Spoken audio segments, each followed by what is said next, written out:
Hello guys, welcome back to our channel. நான் தான் உங்கள் பேரு. நாம் இன்னைக்கு இதில் பார்க்க போகிறது இந்த 2024 தெலுங்கில் எடுக்கப்பட்ட ஒரு ஹாரர் த்ரில்லர் ட்ராமா தான் கீதாஞ்சலி மல்லிவச்சண்டி. இந்த படம் வந்து இப்போ தமிழ் டப்பிங்கோட அமேசான் பிரைமில் வந்து ஸ்ட்ரீம் பண்ணியிருக்காங்க. இந்த படத்தில் லீடிங் ரோலில் நம்ம அஞ்சலி தான் அடிச்சிருக்காங்க. அஞ்சலியோட 50வது படமும் கூட. ஸோ இந்த படம் பார்க்கறதுக்கு எப்படி இருக்குது, படத்தோட தமிழ் டப்பிங் எப்படி பண்ணி கொடுத்துருக்காங்க, படத்தில் வர அந்த ஹாரர் போர்ஷன்ஸும் காமெடி போர்ஷன்ஸும் நல்லா ஒர்க் அவுட் ஆயிருக்கா இல்லையாங்கிறது அந்த வீடியோவில் பார்த்துடலாம். அதுக்கு முன்னாடி இந்த படத்தோட கதை என்னங்கிறத ஃபஸ்ட் லைட்டாக பார்த்துருவோம். இந்த படம் நம்ம அஞ்சலியோட ப்ரீவியஸான கீதாஞ்சலி படத்தோட ஒரு கனெக்டிங் படமாக தான் இந்த படத்தை எடுத்திருக்காங்க. பட் அந்த படத்தை பார்க்கல அப்படின்னாலும் இந்த படம் வந்து உங்களுக்கு டேரெக்டாகவே புரியும். அந்த மாதிரி தான் இந்த படத்தை எடுத்திருப்பாங்க. படத்தோட ஸ்டார்டிங்லேயே ஒரு ஆஃபீஸ் அன்டயத்தில் காட்டுறாங்க. ஸோ அந்த டயத்தில் இருக்கும்போது ஒரு பெண் வந்து எனக்கு அமெரிக்காவில் வேலை கிடைக்கிறதுக்காக அவங்க பாஸ் கிட்ட பேசிகிட்டு இருக்கும்போது அவர் பாஸ் வந்து அவர்கிட்ட தவறாக நடக்க முயற்சி பண்ணுறாங்க. அந்த நேரம் பார்த்து அந்த பெண் போனதுக்கப்புறம் அங்கே நடக்கிற அமானுஷமான விஷயங்களில் அந்த தப்பாக நடக்க நினைச்சார் பார்த்தீங்களா, அந்த நபர் வந்து மர்மமான முறையில் இறந்து போகிறாரு. அடுத்த நாள் காலில் வந்து இந்த மாதிரி புதுசாக கட்டின ஆஃபீஸில் இந்த மாதிரியான மர்மமான விஷயங்கள்லாம் நடக்குதுன்னு சொல்லி ஒரு சாமியாரை கூட்டு வராங்க.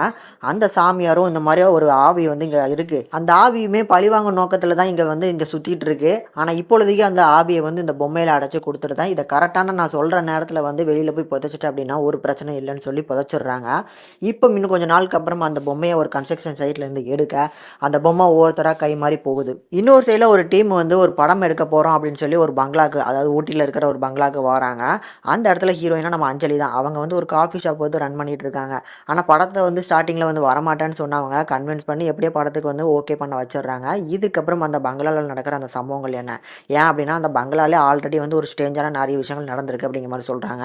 இந்த தனியாக வந்து கன்ஸ்ட்ரக்ஷன் சைட்லேருந்து பொம்மை எடுக்கப்பட்ட பொம்மையும் சுற்றி சுற்றி கால் கை மாற்றி எங்கே வருது கடைசி, அதுதான் வந்து படத்தோட மெயின் கதைன்னே சொல்லலாம். அந்த பொம்மை தான் கிட்டத்தட்ட நம்ம ப்ரீவியஸாக வந்த கீதாஞ்சலி படத்தோட ஆவினே சொல்லலாம்.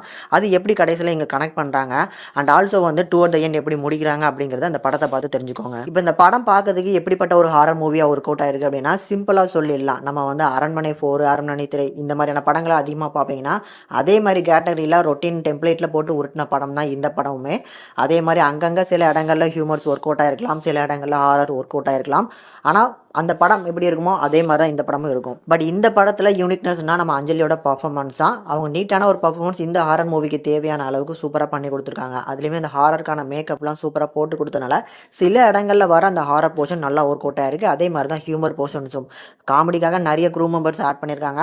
அவங்க எல்லா இடத்துலையுமே வயிறு குழுங்க மாதிரி சிரிக்க வைக்க முடியல அப்படின்னாலும் சில இடங்களில் ஒரு மைல்டான என்டர்டெயின் கொடுக்குறாங்க. அதனால கண்டிப்பாக ட்ரை பண்ணி பாருங்கள். அண்ட் ஆல்சோ படத்தோட தமிழ் டப்பிங்கும் நீட்டாக இருக்கிறனால ஒரு ஒன் டைம் பார்க்கக்கூடிய ஒரு ஹாரர் மூவியை நான் சஜஸ்ட் பண்ண முடிஞ்சால் கண்டிப்பாக ட்ரை பண்ணி பாருங்கள். இந்த படத்துக்கு நம்ம சேனல் இந்த ரேட்டிங்கை பார்க்கும்போது 5:2 வரைக்கும் ரேஷியோ கொடுத்துருக்கோம். ஒரு ஆவரேஜான ட்ராமா, ட்ரை பண்ணி பார்த்தா போர் அடிக்காது.